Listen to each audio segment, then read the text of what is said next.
Hello student, welcome to O2 and digital education. Myself Amit Nagar, science teacher.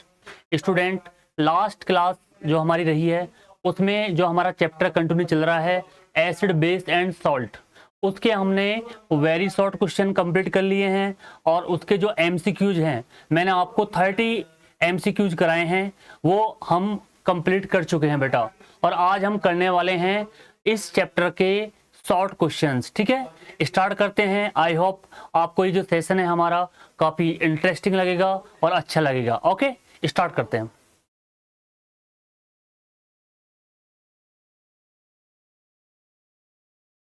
Start करते हैं बेटा। अब question पहला है फर्स्ट। अभी हमारे शॉर्ट क्वेश्चंस हैं, यहाँ पर शॉर्ट क्वेश्चन स्टार्ट हो चुके हैं। तो पहला क्वेश्चन ये कह रहा है, how will you find the pH of lemon juice, यानी कि जो लेमन होता है आपका नींबू, आप उसका पीएच किस तरह से आइडेंटिफाई करेंगे। ओके, तो इसमें क्या है, जो आंसर है आपका, इसमें कहेंगे कि take about 5 ml of a given sample of a lemon juice in the test tube.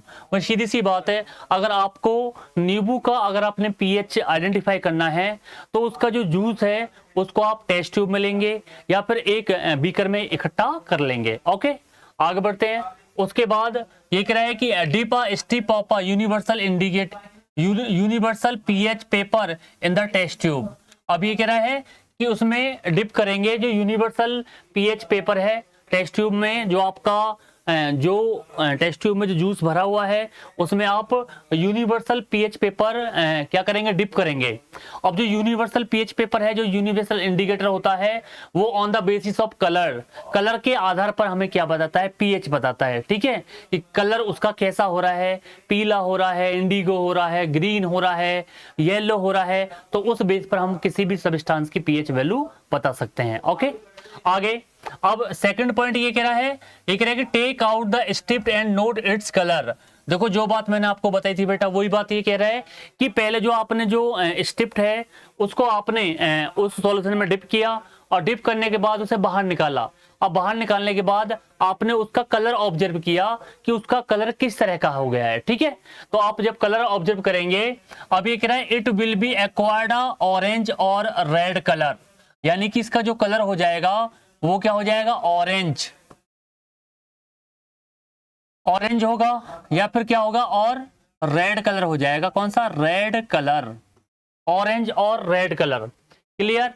अब एक रहा है, on comparison with the pH paper chart the pH of a solution fall in the range 2 and 3, यानी कि जो अब paper colour के आधार पर जो हमारा यूनिवर्सल इंडिकेटर होता है उस पर कलर के आधार पर इसका अगर ऑरेंज अगर रेड कलर आता है तो उसकी पीएच किसके बीच में रहेगी बेटा, यानी कि कौन सा, 2 and 2, 3, यानी कि ये जो हमारा लेमन जूस है इसकी जो पीएच वैल्यू है वो किसके बीच में है, 2 और 3 के बीच में रहेगी। Okay, clear. तो हमें मालूम हो जाएगा कि ये जो आपका लेमन जूस है इसका पीएच कितना होता है। ओके, आगे बढ़ते हैं।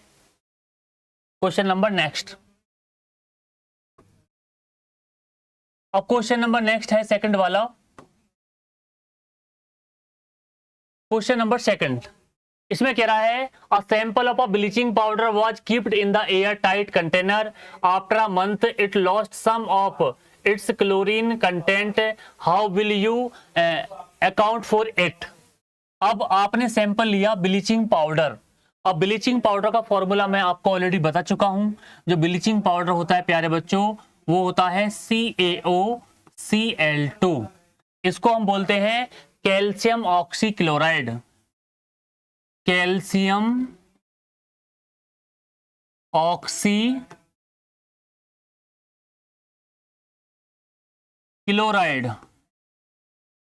Calcium oxychloride.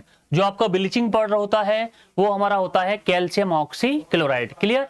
अब ये कह रहा है, देखो यहाँ पर bleaching powder if keeped even a air tight container, अगर ब्लीचिंग पाउडर को आप एयर टाइट कंटेनर में रखते हैं, ओके, आप कह रहे विल स्लोली डिकम्पोज, यानी कि धीरे धीरे क्या हो जाएगा, डिकम्पोज होना स्टार्ट हो जाएगा। ओके, आप कह रहे of its on and form a calcium chlorate, अब ये कह रहा है calcium chlorate and calcium chloride बना लेगा ये। अगर आपने इसको एयर टाइट कंटेनर में रखा हुआ है तो धीरे धीरे क्या है, ये डिकम्पोज होना स्टार्ट हो जाएगा और हमें क्या देगा, कैल्शियम क्लोरेट।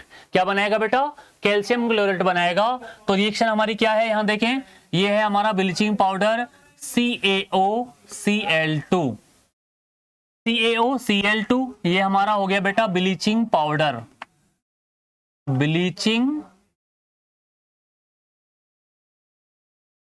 ब्लीचिंग पाउडर हो गया हमारा।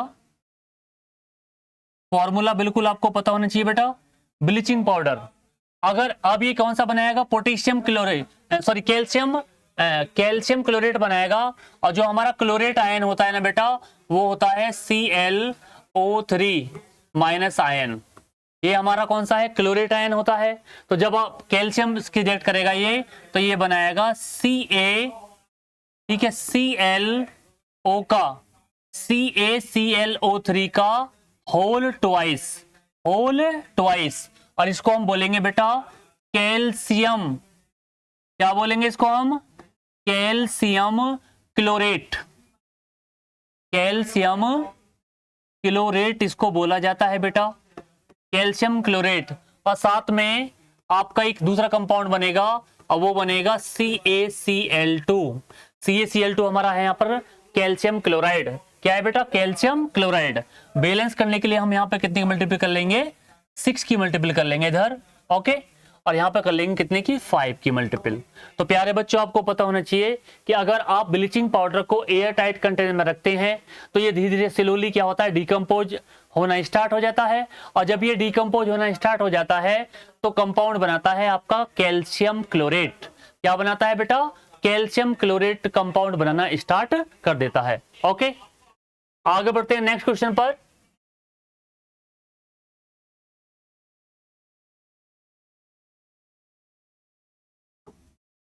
क्वेश्चन नंबर नेक्स्ट, अब क्वेश्चन नंबर नेक्स्ट को देखते हैं। क्वेश्चन नंबर जो 3 है हमारा, यहां देखें बेटा, ये कह रहा है N aqua solution of sodium carbonate is basic and not acidic, ठीक है, एजाइन रीजन। ये कह रहा है कि जो सोडियम कार्बोनेट, सबसे पहले तो आपको फॉर्मूला पता होना चाहिए सोडियम कार्बोनेट का, लास्ट क्लास में मैं आपको बता चुका हूं। Aqua solution of sodium carbonate. अब सोडियम कार्बोनेट होता है आपका, यहां देखें,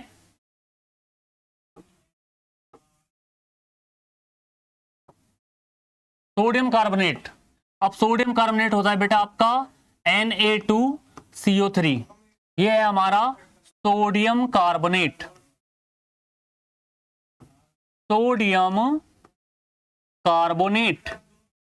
ये हमारा सोडियम कार्बोनेट होता है बेटा Na2CO3, ओके।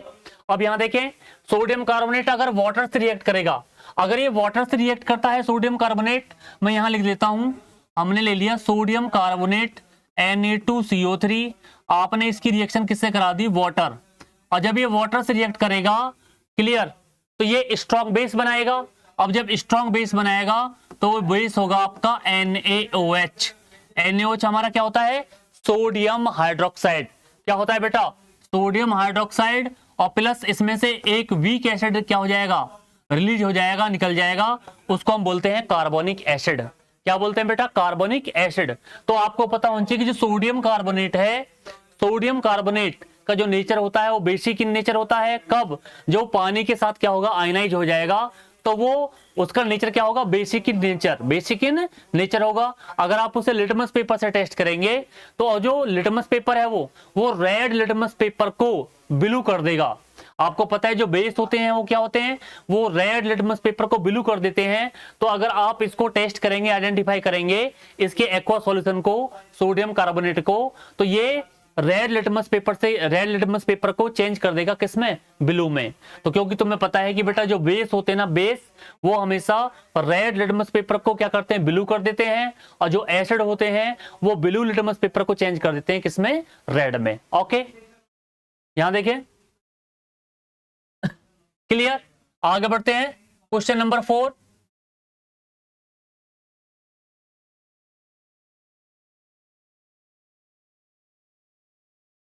क्वेश्चन नंबर 4, अब क्वेश्चन नंबर 4 की बात करते हैं। यहां पर ये कह रहा है अ पर्सन, ठीक है, complaint of a acute pain of the stomach एक पर्सन है, ठीक है, वो उसे शिकायत है कि जो उसका जो स्टमक है उसमें क्या हो रहा है बेटा, पेन हो रहा है, दर्द हो रहा है, ऐठन हो रही है, ठीक है, स्टमक में। आप कह रहे doctors gave him a small antacid tablet. अब जो डॉक्टर है उन्होंने उसको एक स्मॉल एंटा एसिड टैबलेट दे दी, ठीक है। अब ये कह रहा है and he got immediately relief, और उसको तुरंत क्या मिल गया, आराम मिल गया।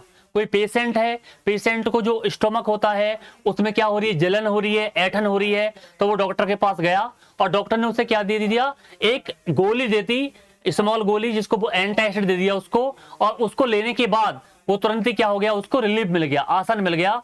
तो अब ये कह रहा है व्हाट एक्चुअली हैपन, मतलब ऐसा क्या क्या हो गया बॉडी में तुरंत, जो उसे बहुत ही जल्दी उसे क्या मिल गया, रिलीफ मिल गया। तो आपको पता होना चाहिए जो हमारा स्टमक होता है बेटा, स्टमक में जब हम कभी भी स्पाइसी फूड खा लेते हैं या तली भुनी चीज खा लेते हैं, तो जो हमारा बॉडी में स्टमक में एक एसिड इकट्ठा हो जाता है, और वो एसिड है आपका HCl। HCl का मतलब क्या होता है बेटा, हाइड्रोक्लोरिक एसिड। अगर आपसे कोई पूछे कि कौन सा एसिड हमारी बॉडी में स्टोरेज होता है, स्टमक में कौन सा एसिड बनता है, तो वो एसिड है हमारा HCl। जो गैस्ट्रिक ग्लैंड, जो स्टमक में जो गैस्ट्रिक ग्लैंड होती है बेटा, उनमें ये एसिड क्या होता है, रिलीज होता है। लेकिन जब भी हम कभी स्पाइसी फूड या तली भुनी चीजें खाते हैं तो इसका सिक्रेशन अधिक मात्रा में हो जाता है, जिससे बॉडी में, छाती में जलन होना स्टार्ट हो जाती है। ओके, अब उसको कंट्रोल करने के लिए डॉक्टर हमें क्या देगा, एंटा एसिड। अब एंटा एसिड क्या होते हैं बेटा, एंटा एसिड होते हैं माइल्ड बेस। यहां देखें, एंटा एसिड, एंटा एसिड। अगर एंटा एसिड के बारे में आपसे पूछा जाए तो एंटा एसिड क्या होते हैं बेटा, माइल्ड बेस होते हैं, माइल्ड बेस, माइल्ड बेस, ये माइल्ड बेस होते हैं। तो जैसे ही हम इन्हें टैबलेट या फिर कौन सा आपका लिक्विड फॉर्म में यूज करते हैं, तो ये तुरंत बॉडी के अंदर जाकर एसिड पर, जो हमारी बॉडी में एसिड इकट्ठा हुआ है, उसको न्यूट्रलाइज करना स्टार्ट कर देते हैं। और जैसे ही एसिड न्यूट्रलाइज हो जाता है तो हमारी बॉडी में जो जलन होती है या ऐठन होती है, उससे हमें क्या मिल जाता है, रिलीफ मिल जाता है। ओके, यहां देखें, अब ये कह रहा है the old person was suffering from a acute acidity, the antacid tablet contain sodium hydrogen carbonate. अब सोडियम हाइड्रोजन कार्बोनेट है उस टैबलेट में। आप कह रहा है इट रिएक्ट विद HCl, ये किससे रिएक्ट करेगा बेटा, HCl से रिएक्ट करेगा, and formed because of acidity and neutralise its effect, that's how the old person got relief. ये कह रहा है कि जो हमारी बॉडी में क्या बना हुआ है, हमारी जो बॉडी में HCl इकट्ठा हो रहा है ना, अब उस पर कौन रिएक्ट करेगा, आपका बेकिंग सोडा। अब बेकिंग सोडा किसका काम कर रहा है यहाँ पर, एंटा एसिड। मैंने बताया था बेटा एंटा एसिड क्या होते हैं, एंटा एसिड माइल्ड बेस होते हैं, जो हमारी बॉडी में एक्सेस एसिड इकट्ठा हो जाता है, कहां पर, स्टोमक पर, वो उस पर रिएक्ट करते हैं और उसे क्या कर देते हैं, न्यूट्रलाइज कर देते हैं। ओके, यहां देखें, तो आपका जो बेकिंग सोडा है, बेकिंग सोडा का फॉर्मूला मैं आपको बता चुका हूं ऑलरेडी। बेकिंग सोडा का फॉर्मूला होता है NaHCO3, इसको हम बोलते हैं सोडियम बाइकार्बोनेट। क्या बोला जाता है बेटा इसको, सोडियम बाइकार्बोनेट या सोडियम हाइड्रोजन कार्बोनेट, ये इसका केमिकल नेम है। और कॉमन नेम क्या है बेटा इसका, बेकिंग सोडा। अरे कॉमन नेम क्या है इसका, बेकिंग सोडा। अब मैं आपको रिएक्शन भी समझाता हूं बेटा। यहां देखें, आपने बेकिंग सोडा ले लिया NaHCO3, और आप जब भी रिएक्ट करेगा किसके साथ, HCl के साथ, तो ये न्यूट्रलाइज हो जाएगा, NaCl बना सकता है ये, और प्लस इसमें क्या मिलेगा, आपका वाटर रिलीज हो जाएगा, और प्लस इसमें से एक गैस लिबरेट हो जाएगी CO2, और CO2 हमारा होता है बेटा कार्बन डाइऑक्साइड। CO2 हमारी क्या होती है बेटा, कार्बन डाइऑक्साइड। क्लियर। तो आपको बच्चों ये पता होना चाहिए, कभी भी जब हम स्पाइसी फूड खा लेते हैं या ओवर ईटिंग कर लेते हैं, तो हमारी बॉडी में एक्सेस एसिड स्टमक में स्टोरेज हो जाता है, जिससे बॉडी में या हमारी चेस्ट में जलन स्टार्ट होती है। उस इरिटेशन, जलन को कंट्रोल करने के लिए डॉक्टर हमें क्या देता है, एंटा एसिड, एंटा एसिड देता है। और एंटा एसिड क्या होते हैं, माइल्ड बेस होते हैं बेटा। क्या होते हैं, माइल्ड बेस, जो बॉडी में तुरंत जाने के साथ क्या कर देते हैं, अपनी रिएक्टिविटी स्टार्ट कर देते हैं और जो एसिड इकट्ठा हो रहा है उसको न्यूट्रलाइज करना स्टार्ट कर देते हैं। तो एंटासिड मैंने आपको ये भी बताया था बेकिंग सोडा, और एक और बताया था एंटासिड, वो है आपका MgOH का होल ट्वाइस। MgOH का होल ट्वाइस, इसको बोला जाता है बेटा मिल्क ऑफ मैग्नीशिया। इसे क्या बोला जाता है? मिल्क ऑफ मैग्नीशिया बोला जाता है। और ये भी एक क्या है? एंटासिड है। क्लियर? जो एसिडिटी को रिमूव करने में यूज किया जाता है। ओके, आगे बढ़ते हैं।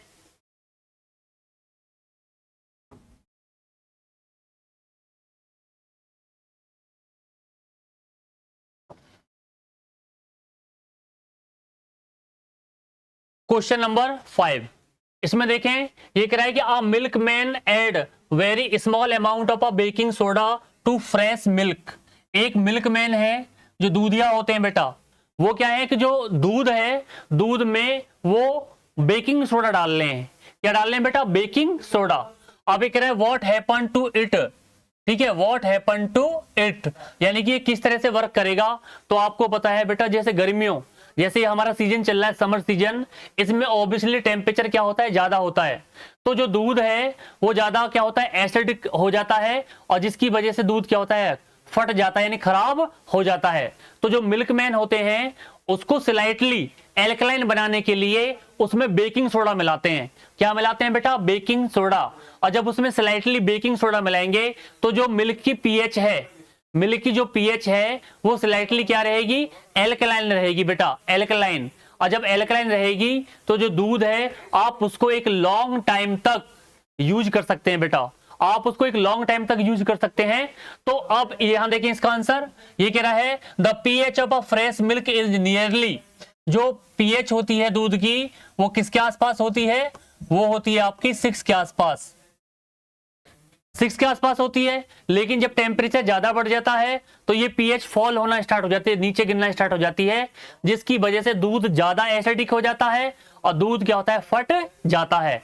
इसी वजह से दूध को बचाने के लिए, दूध को फटने से बचाने के लिए जो मिल्कमैन होते हैं ना, दूधिया, उसमें क्या मिलाते हैं? एल्कलाइन, आपका बेकिंग सोडा यूज करते हैं, ताकि वो स्लाइटली उसका जो पीएच है वो एल्कलाइन रहे, और वो दूध जो है आपका जो फटने से, यानी जो दूध है जो वो फट जाएगा, खराब हो जाएगा, उससे बच जाता है। ओके, यहां देखें ये कह रहा है कि baking soda is sodium hydrogen carbonate on adding to fresh milk the medium become alkaline and the pH therefore increase. बिल्कुल, ये कह रहा है कि आप क्या कर रहे हैं? बेकिंग सोडा आप उसमें इसलिए मिला रहे हैं ताकि उसकी पीएच को थोड़ा बढ़ा दें। जब दूध की पीएच थोड़ी बढ़ जाएगी तो वो स्लाइटली क्या हो जाएगा बच्चों? वो एल्कलाइन हो जाएगा बेटा। और जब एल्कलाइन हो जाएगा तो एक लॉन्ग टाइम के लिए, एक लॉन्ग टाइम के लिए आप उसे यूज कर सकते हैं। ओके, आगे बढ़ते हैं।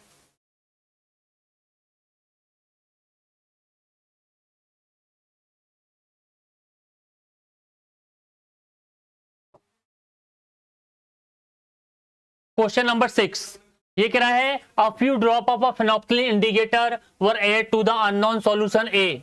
आपने जो फिनोप्थिलीन है उसकी कुछ ड्रॉप एक सॉल्यूशन में आप डालते हैं और वो सॉल्यूशन ए है। वो आपको ये नहीं पता उस सॉल्यूशन को कि वो सॉल्यूशन आपका एसिडिक है या वो सॉल्यूशन आपका बेसिक है। ठीक है, तो वो तो हम उसे चेक कर रहे हैं, आइडेंटिफाई कर रहे हैं कि जो सॉल्यूशन हमारे पास है, जो हमें गिवन किया हुआ है, वो एसिडिक है या फिर क्या है? बेसिक है। आगे बढ़ते हैं। ये कह रहा है it acquired pink colour.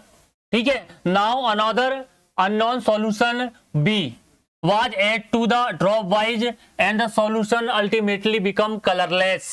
Colorless predict the nature of the solution A and B। बहुत ही आसान क्वेश्चन पूछ दिया है आपको बच्चों।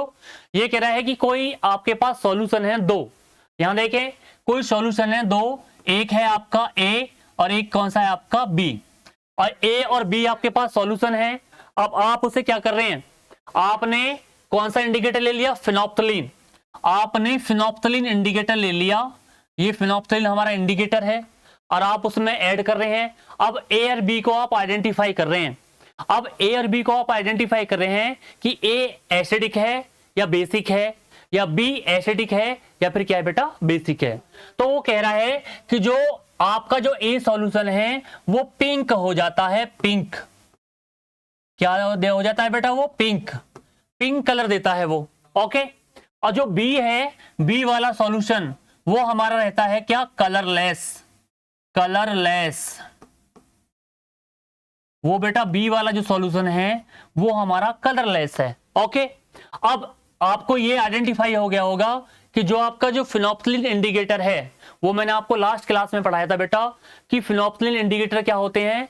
एसिडिक मीडियम में, एसिडिक मीडियम में हमेशा कलरलेस होते हैं, और जो बेसिक मीडियम है वो बेसिक मीडियम में वो कौन सा कलर शो करेंगे? पिंक कलर शो करेंगे, पिंक कलर। तो अब आपको बच्चों ये पता होना चाहिए कि जो हमारा जो ए सॉल्यूशन है ना, जो वो पिंक कलर शो कर रहा है, तो ये सॉल्यूशन हमारा बेसिक है। क्या है बेटा? बेसिक, यानी कि ये एक बेस है। ओके, और जो दूसरा वाला जो कलरलेस है वो हमारा एसिडिक, यानी कि जो सॉल्यूशन जो सेकंड है वो हमारा एसिडिक है। क्या है बेटा? एसिडिक। अगर मैं बेसिक की जगह मैंने ये लिख दिया कि भाई ये वो सॉल्यूशन हमारा NaOH है, अब आपको पता पड़ गया जो NaOH है बेटा, NaOH आपका एक बेस है। अब जब बेस है तो फिनोप्सिलिन मीडियम, जब आप इसमें फिनोप्सिलिन की ड्रॉप डालेंगे तो जो NaOH है वो किस में कन्वर्ट हो जाएगा? वो कन्वर्ट हो जाएगा किसमें? पिंक में। क्योंकि आपको पता है कि जो फिनोप्सिलिन इंडिकेटर होता है, अगर उसकी ड्रॉप अगर आप बेसिक सॉल्यूशन में डालते हैं तो सॉल्यूशन का कलर कैसा चेंज हो जाता है बेटा? Pink colour, pink. तो पिंक का मतलब है कि वो बेसिक सॉल्यूशन है। अगर यही ड्रॉप अगर आप फिनोप्सिलिन की किसी एसिडिक सॉल्यूशन में डालेंगे तो कलर चेंज नहीं होगा, कलरलेस रहेगा। यानी कि कलरलेस का मतलब अगर कलर चेंज नहीं हो रहा है तो समझ जाना वो सॉल्यूशन आपका क्या है बेटा? वो आपका एसिडिक सॉल्यूशन है। कौन सा बेटा? एसिडिक। ओके, आई होप बेटा आपको समझ में आया होगा। तो एसिडिक की जगह आप क्या ले सकते हैं? HCl। तो आप इजीली आंसर कर सकते हैं कि जो सॉल्यूशन हमारा ए था वो आपका पिंक कलर दे रहा है, तो इसका मतलब वो बेसिक है, यानी कि वो एक बेस है। और जो आपका सॉल्यूशन बी है जो कलरलेस शो कर रहा है बेटा, वो आपका एसिडिक है। अब इसके लिए मैंने एक एग्जांपल आपके लिए लिख दिया है कि बेस आपने ले लिया कौन सा? NaOH, सोडियम हाइड्रोक्साइड, और आपने एसिड ले लिया आपका HCl। HCl हमारा होता है बेटा हाइड्रोक्लोरिक एसिड। ओके, आगे बढ़ते हैं।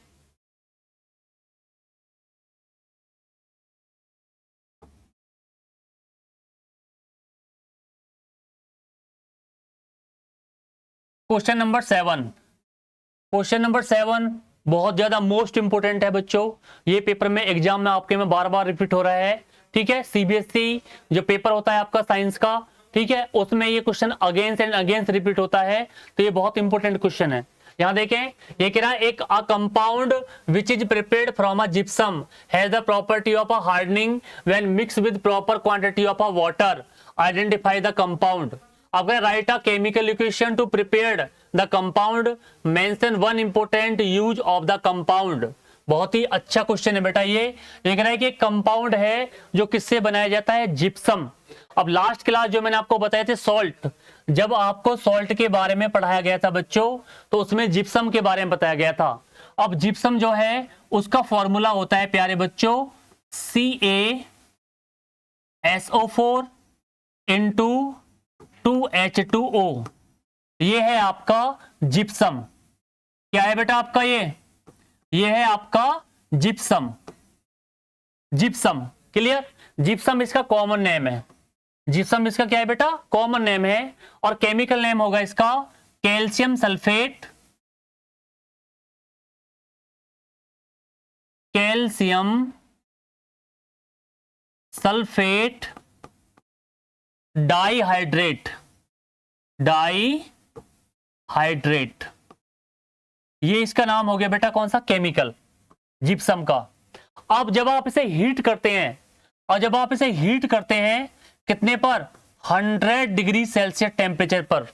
जब जिप्सम को 100 डिग्री सेल्सियस टेम्परेचर पर हीट किया जाता है तो ये हमें एक कंपाउंड देता है, और उस कंपाउंड का नाम है प्यारे बच्चों, उसको हम बोलते हैं POP।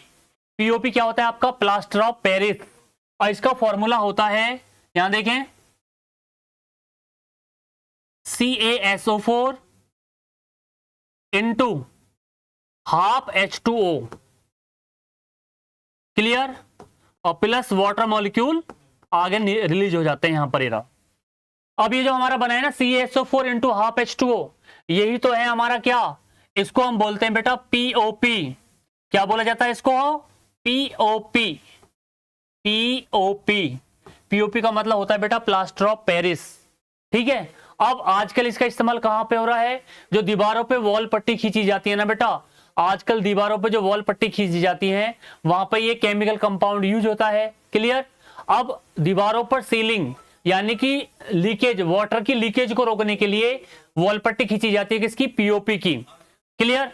अब ये जो कंपाउंड है तो आपको पता होना चाहिए बच्चों कि जिप्सम, जब जिप्सम को आप 100 डिग्री सेल्सियस टेम्परेचर पर हीट करते हैं तो वो हमें एक कंपाउंड देता है, उस कंपाउंड का नाम है आपका POP।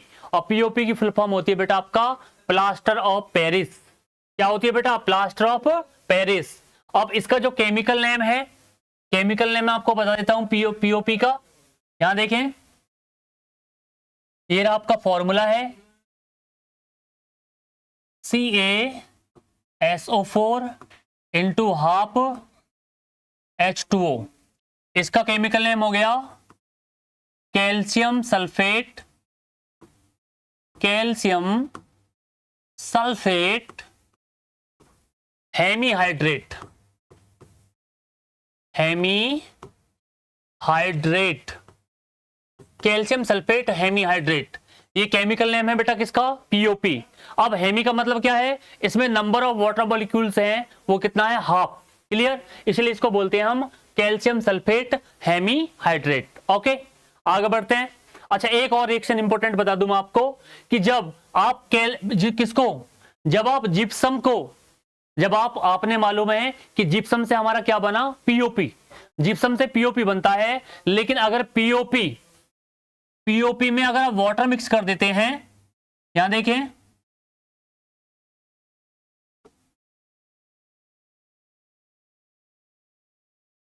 POP में आप अगर वाटर मिक्स कर देते हैं प्यारे बच्चों, तो ये दोबारा हार्डेस्ट सब्सटेंस बनाएगा। और उस हार्डेस्ट सब्सटेंस का नाम क्या है? उस हार्डेस्ट सब्सटेंस का नाम है CaSO4 इंटू 2H2O। यानी कि ये दोबारा क्या बनाएगा? ये दोबारा जिप्सम बनाएगा। क्या बनाएगा? जिप्सम। और जिप्सम एक हार्डेस्ट सब्सटेंस होता है जो वाटर की लीकेज यानी कि दीवारों में या छतों में जो पानी की जो सीलन है ना, सीलन, उसको रोकने के लिए हम दीवारों पे वॉल पट्टी खिंचवाते हैं। और जब वॉल पट्टी में पानी की सीलन आती है तो ये पानी को एब्जॉर्ब कर लेता है आपका कौन सा? POP, और एक हार्डेस्ट सब्सटेंस बनाता है। और उस हार्डेस्ट सब्सटेंस का नाम है आपका जिप्सम। क्या है बेटा? जिप्सम नाम है। Okay, clear. देखें, ये कह रहा था कंपाउंड जो प्लास्टर ऑफ पेरिस, फॉर्मूला मैं आपको ऑलरेडी बता चुका हूं, CaSO4 into half H2O। It is formed from a gypsum. यानी कि किससे बनता है? जिप्सम। जिप्सम से बनता है, ये तो मैं आपको बता दिया। अब upon heating to the temperature of 373, या तो टेम्परेचर को अगर आप टेम्परेचर केल्विन में लेंगे तो टेम्परेचर लेंगे 373, लेकिन अगर टेम्परेचर डिग्री सेल्सियस में लेंगे तो वो होगा आपका 100 डिग्री सेल्सियस। 100 डिग्री, या तो आप 100 डिग्री सेल्सियस ले लीजिए बेटा, या आप ले लीजिए बेटा कितना? 373 केल्विन। दोनों बात क्या है? बराबर हैं। क्लियर। वो टेम्परेचर वहां पे हमें केल्विन में दे रखा है और ऊपर दे रखा है हमें डिग्री सेल्सियस में। ओके, तो बच्चों आपको ये पता होना चाहिए कि अगर हम जिप्सम को 100 डिग्री सेल्सियस पर या 373 केल्विन टेम्परेचर पर हीट करते हैं तो वो हमें एक कंपाउंड देता है और उस कंपाउंड का नाम है आपका POP। POP का मतलब होता है बेटा प्लास्टर ऑफ पेरिस। ओके, अब इसकी यूजेस की बात कर लेते हैं।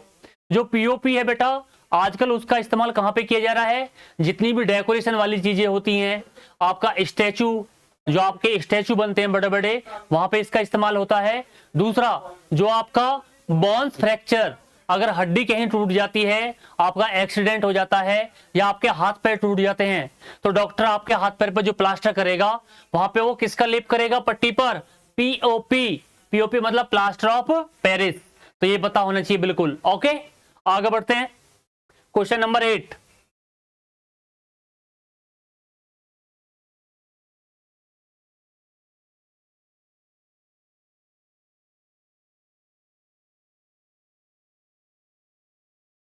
क्वेश्चन नंबर 8 है, ये कह रहा था oxide of a metal M was water soluble. कोई ऑक्साइड है, कोई मेटेलिक ऑक्साइड है एम और वाटर सोल्यूबल है, यानी कि पानी में डिजोल्व हो जाता है। अब कह रहा when a blue litmus strip was dipped into this solution, देखिए it did not undergoes any change in the colour.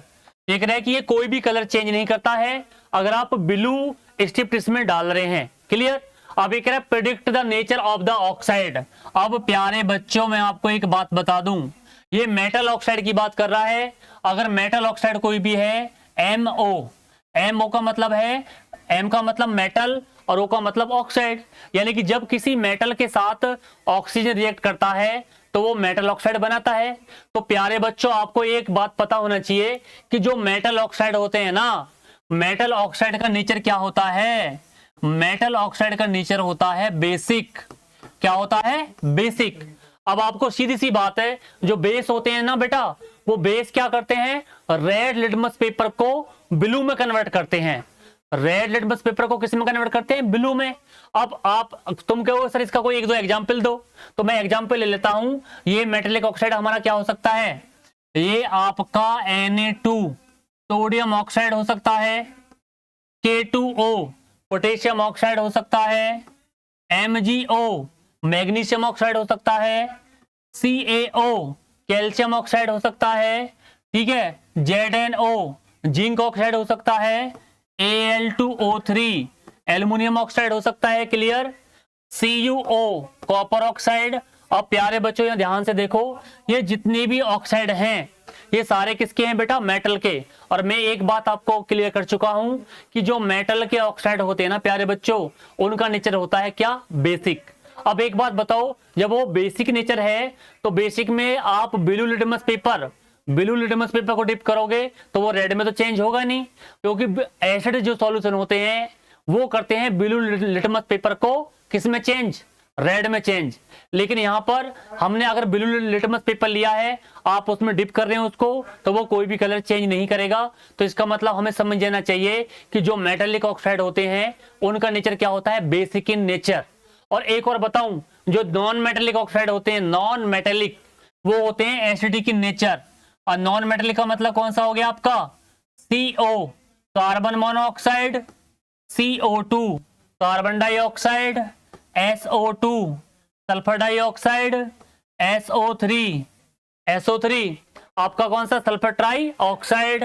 आपका कौन सा हो गया? NO, N2O, NO2। ये सारे जितने भी ऑक्साइड हैं ये बेटा नॉन मेटेलिक ऑक्साइड हैं और इनका नेचर होगा एसिडिक इन नेचर। तो देखें आंसर क्या कह रहा है, देखो बेटा, ये कह रहा था metal oxide MO is the basic in nature. ये तो मैं आपको बता ही चुका हूं कि जो मेटेलिक ऑक्साइड है वो बेसिक इन नेचर होते हैं। क्लियर। आप कह रहा है it dissolve in water to form metal hydroxide. अगर इनको आप वाटर के साथ क्या करेंगे? डिजोल्व करेंगे तो ये मेटल हाइड्रोक्साइड बनाएगा। अब मैं इक्वेशन लेता हूं आपके लिए। आप कहोगे सर कोई इक्वेशन लेके दिखाओ, तो मैं आपके लिए इक्वेशन लिख देता हूं। इक्वेशन लिख दिया मैंने। आपने ले लिया Na2O और इसके साथ रिएक्ट करा दिया किसका? वाटर।